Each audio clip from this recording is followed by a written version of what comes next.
सबसे पहले 2 अक्टूबर को 12 बजे के आसपास मेरे पास एक फ़ोन आया। आपके नाम से 7 कंप्लेंट है और एक एफआईआर दर्ज है। मैंने कहा मुंबई तो मैं गया नहीं हूँ, मुंबई में मेरे नाम से कैसे हो गई।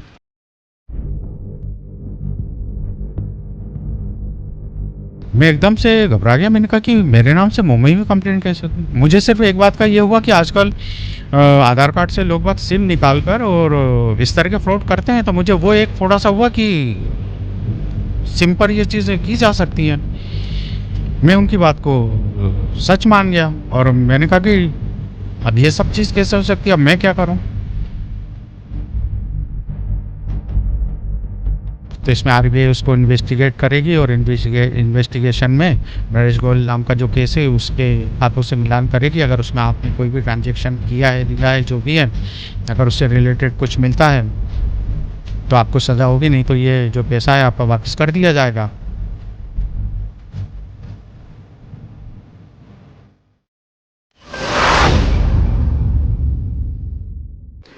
भारत में साइबर क्राइम के मामले बहुत देखने को मिल रहे हैं। अब तक 4.78 मिलियन से ज़्यादा मामले दर्ज हो चुके हैं। चंडीगढ़ में आज एक अनोखा मामला सामने आया है। ऐसा साइबर क्राइम का मामला कि एक व्यक्ति से उनसे डरा धमका के पुलिस केसों के नाम पे सिम लेने के नाम पे कई ऐसे केस उनके ऊपर लगा दिए गए और फ़ोन पर ही ये सारा कांड हुआ और उनसे तकरीबन 52 लाख रुपए से अधिक पैसे ठग लिए गए हैं।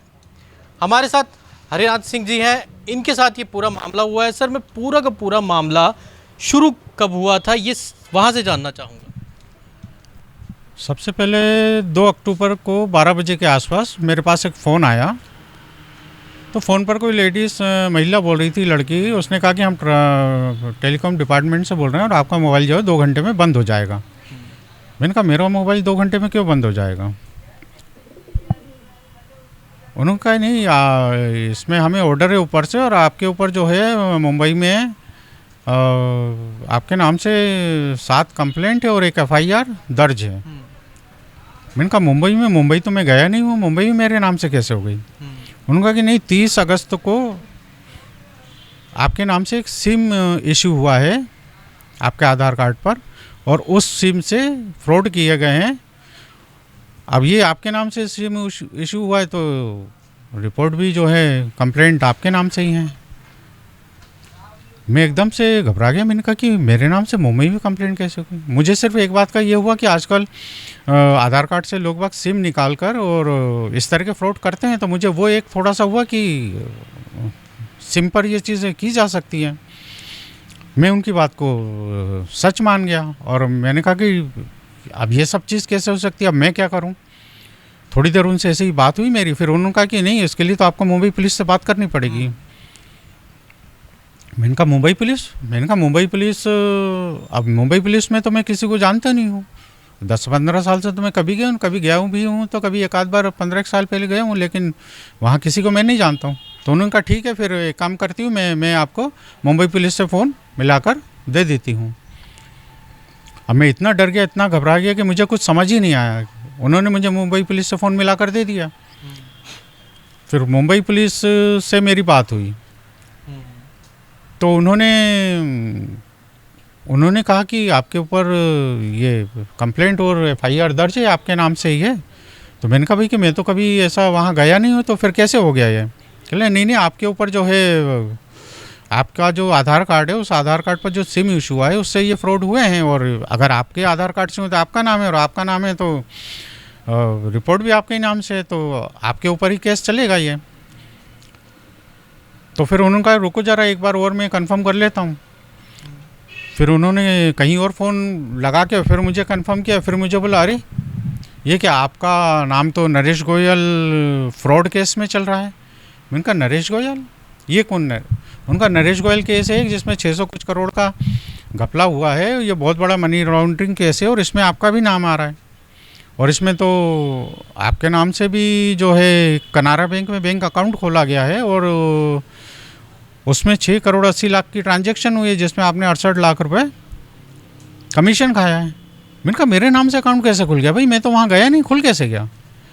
उन्होंने कहा कि नहीं नहीं, आजकल तो देखो भाई कि कोई भी कहीं भी कुछ भी कर सकता है अगर ऐसा है तो, और अगर आप नहीं गए हो तो इसका क्या प्रूफ है आपके पास। मैंने कहा प्रूफ क्या, वहाँ तो सीसीटीवी लगे ही होंगे ना, उसमें ही पता चल जाएगा। उन्होंने कहा कि नहीं, अकाउंट तो देखो आपके नाम के ही मिले हैं और आपके ऊपर है तो केस तो आपका ही चलेगा ना, आपका ही है उसमें। मैं इतना ज़्यादा डर गया था, मैं तो मतलब बहुत घबरा गया, मुझे कुछ समझ ही नहीं आया कि ये सब क्या हो गया। फिर उन्होंने कहा कि नहीं, ये तो इस समय ये जो नरेश गोयल नाम का मनी लॉन्ड्रिंग केस चल रहा है, इसमें सीबीआई, सुप्रीम कोर्ट और आरबीआई तीनों शामिल है, तीनों इसकी इन्वेस्टिगेशन कर रहा हूँ। ये एक मतलब एक तरह से इस केस को ज़्यादा उजागर नहीं किया गया है, तो अभी ये इन तीनों के ही उसमें है, बाहर मीडिया में या कहीं पर भी इसको नहीं डिस्क्लोज़ किया गया है। तो मैंने कहा मैं ये कैसे हो सकता भाई, मेरे नाम से ये सब कैसे हो गया। फिर उन्होंने कहा कि ठीक है, हम आपकी सीबीआई डायरेक्टर से बात करा देते हैं। मैंने कहा ठीक है, करा दो। फिर उन्होंने सीबीआई डायरेक्टर से बात कराई मेरी, उनसे बात होती रही। उन्होंने कहा कि नहीं, आपके नाम का गिरफ्तारी वारंट जारी हो चुका है सुप्रीम कोर्ट की तरफ से और आपको गिरफ्तार कर लेगी पुलिस आके 2 घंटे में। मैंने कहा 2 घंटे में पुलिस गिरफ्तार कर लेगी। फिर उन्होंने कहा कि नहीं, एक काम करो, आप तो मुंबई आ जाओ। मैंने कहा 2 घंटे मुंबई कहाँ से आऊँगा भाई मैं, और मैं इतना ज़्यादा डर गया कि मुझे कुछ समझ ही नहीं आया। फिर मैंने कहा ट्रेन से भी आऊँगा, प्लेन से, जो भी है, तो उसमें तो टाइम लग जाएगा। थोड़ी देर ऐसे ही उनसे बातचीत होती रही मेरी।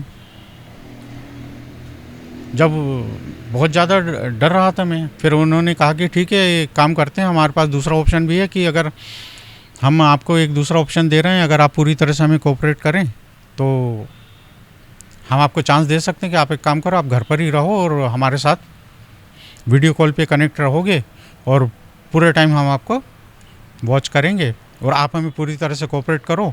तो ये जो केस चल रहा है इसमें देखते हैं क्या होता है, अगर आप इसमें मुजरिम रहे तो आपको सज़ा होगी, नहीं तो आपको छोड़ दिया जाएगा।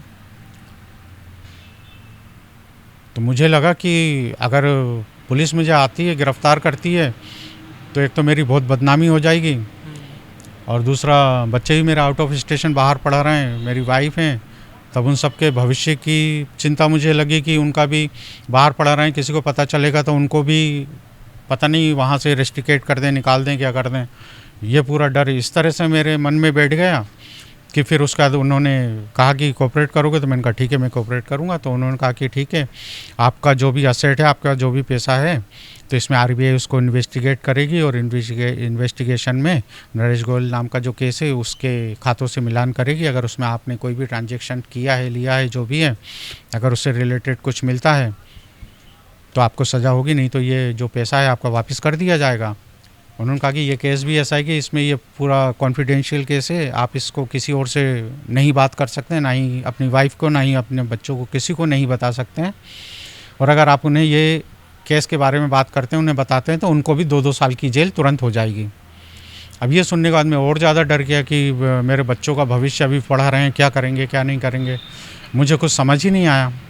बस फिर इसके बाद जैसा वो कहते गए मैं करता गया। फिर उन्होंने कहा कि ठीक है, आपका जो भी एसेट है आप बताओ, आपका वो सब हम जो है आरबीआई के थ्रू उसका इन्वेस्टिगेशन करेंगे और जो भी अगर आपका ये पैसा अगर उससे रिलेटेड नहीं होगा तो आपको वो हम वापस कर देंगे।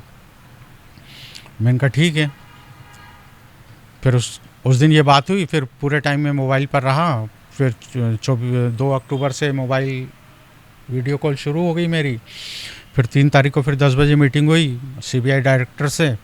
फिर उन्होंने कहा कि ठीक है, हाँ बताओ अब आपके पास कहाँ क्या क्या पैसा है। तो वो तो सेटअप वगैरह लगा होगा, सब वीडियो कॉल पे ऐसे ही लगा, सारा रियल दिखाई देता है। हाँ, क्या था कि फर्स्ट टाइम जब मेरी बात हुई तो उसमें पुलिस वाला आया था, एक टोपी ओपी लगी हुई थी, पूरी कंप्लीट पुलिस वाला, पीछे मुंबई पुलिस का लोगो भी था।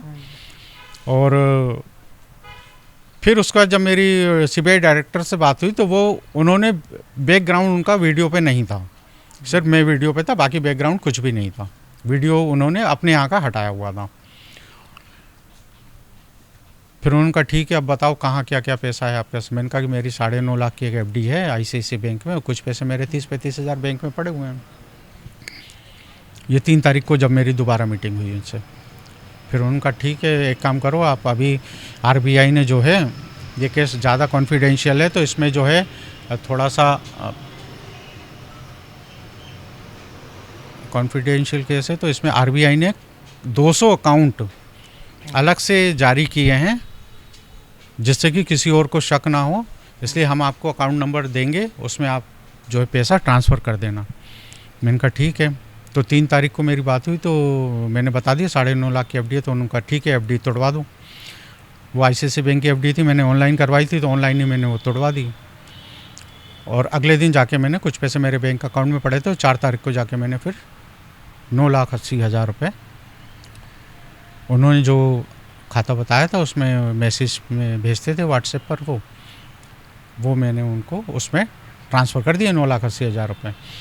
फिर उन्होंने पूछा और कहाँ कहाँ क्या क्या है, तो फिर मुझे सिर्फ इसी बात का था कि हाँ ये सब कुछ सही चल रहा है और इसमें मेरा नाम है। और अब जब मुझे ये लगा कि ठीक है मेरे पैसों की जांच कर लो आप, और क्योंकि मुझे पता था कि मैं तो इसमें इन्वॉल्व हुई नहीं, मेरा पैसा कोई भी ऐसा मिलेगा नहीं उसमें उनको कि जिसमें कि मैंने कोई गलत ट्रांजैक्शन किया हो।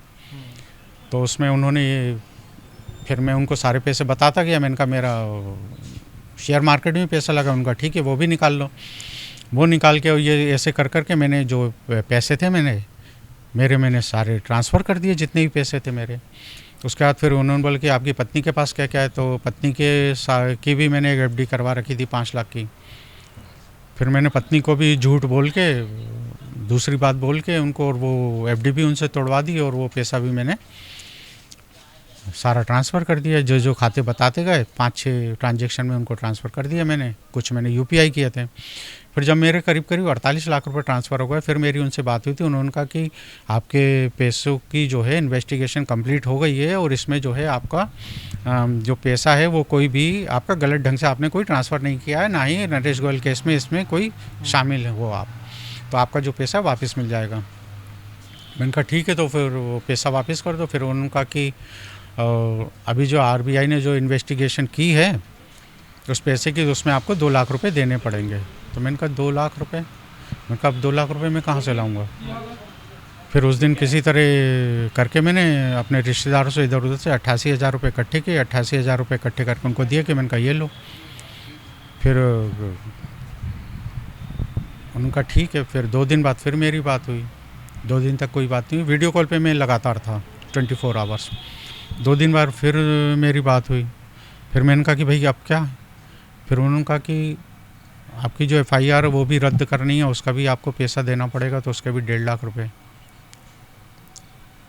तो फिर मैंने कहा कि मेरा अब इतना पैसा जा चुका है, अब वो वापस लेना है तो ये पैसा भी देना पड़ेगा। तो फिर मैंने उस समय रिश्तेदारों से इसलिए बात नहीं की कि मैंने कहा कि अगर मैं उनसे इतना पैसा मांगूंगा तो वो पूछताछ करेंगे। मैं किसी को ये बात बताना नहीं चाह रहा था, उन्होंने इतना मुझे डरा भी दिया था। तो फिर मैंने कहा कि मेरा सोना जो कुछ पड़ा था चेन में, वो गोल्ड वो गिरवी रख के मुथूट फाइनेंस में, वो उनको 1.5 लाख रुपए मैंने ऑनलाइन ट्रांसफ़र कर दिया। फिर 2 दिन बाद फिर मेरी बात हुई करीब 24 तारीख को। ये बात मेरी उनसे व्हाट्सएप मैसेज पर हुई। मैंने बोला भाई कि मेरी एनओसी और मेरा जो रिफ़ंड है वापस कर दो। उन्होंने कहा कि आपको जो एनओसी आरबीआई को जारी करनी है ना, आरबीआई को उसके लिए 2 लाख रुपए आपको देने पड़ेंगे, तब वो आपको एनओसी देगी। तब मेरे को एकदम से मुझे लग गया कि नहीं ये तो गड़बड़ हो गई है, ये तो मेरे साथ कोई फ्रॉड हो गया, एकदम से मुझे लगा। फिर मैंने घर पे बता दिया, वाइफ को बता दिया अपने। फिर मैंने फ़ोन करके अपने रिश्तेदारों से बात की, उनको भी बता दिया मैंने। फिर मैं उसके बाद सीधे मलौया थाने गया, पुलिस स्टेशन। वहाँ उन्होंने कहा कि नहीं ये साइबर फ्रॉड है, तो आप 17 के साइबर क्राइम ब्रांच में जाओ। फिर मैं 17 के साइबर क्राइम ब्रांच में गया 24 तारीख को शाम को 5 बजे। फिर उन्होंने मुझसे बैंक स्टेटमेंट मांगी, तो 5 बजे बैंक बंद हो जाते हैं, तो स्टेटमेंट नहीं मिली। फिर अगले दिन 25 तारीख को सुबह 10 साढ़े 10 बजे मैं जाके बैंक से स्टेटमेंट लेकर आया। वो जाकर मैंने साइबर थाने में दे दी, और फिर मैंने मेरी कंप्लेंट दर्ज करवा दी। तो उसके बाद पुलिस जो भी है अपनी कार्रवाई कर रही है अभी। ये था साइबर फ्रॉड का एक ऐसा मामला जो हमारे शहर में ही घटित हुआ है, एकदम निकटतम। ये पूरी की पूरी कहानी आपने सुनी, किस किस तरह से साइबर फ्रॉड हो रहा है, किस तरह से एक आम व्यक्ति को फंसाया जा रहा है और उसको दबा कर, डरा कर किस तरह से उसकी जीवन की सारी पूंजी जो वो इकट्ठा करता है वो सब कुछ ये साइबर ठग ले जाते हैं। आप लोग भी ध्यान रखें, कहीं आपके साथ भी ऐसा ना हो जाए। सतर्क रहें ताकि आपका परिवार और आपकी जमा पूंजी एक बची रहे। धन्यवाद। अगर आपने अभी तक हमारे चैनल को सब्सक्राइब नहीं किया है तो आज ही सब्सक्राइब